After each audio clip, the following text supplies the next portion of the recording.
Great. Thank you. We'll have you guys ask some questions. I may jump in with a follow-up or two. We'll start with you, Luann. All three of you are mothers and grandmothers, but Luann, you also ran your own home daycare. You worked as a paraeducator, but you have a question about the southern border. Yes, I do. We know our southern border is a mess. It is. What would you do about our southern border? Well, Luann, let's begin with a principle. A nation without borders is not a nation. Well, that's true. When we came into office in 2017, we committed to secure the southern border of the United States, but it took a few years to do it. Frankly, we secured funding to build hundreds of miles of border wall, but it wasn't just the border wall.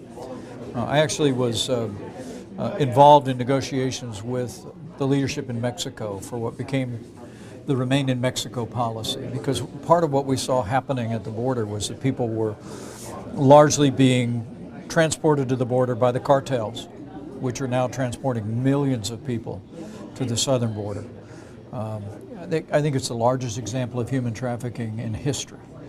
And then they instruct people on how you apply for asylum. You read a particular piece of paper that says you're experiencing certain conditions in your home country.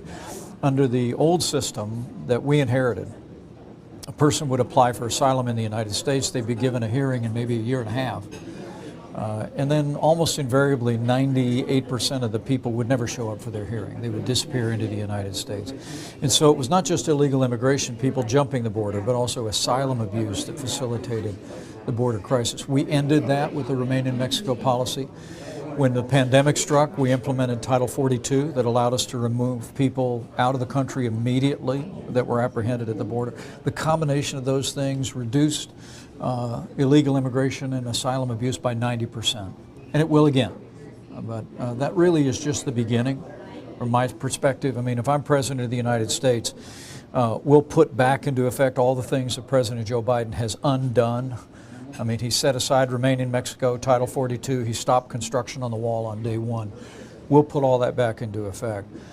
But the other piece is, I think the time has come for us to have a merit-based immigration system.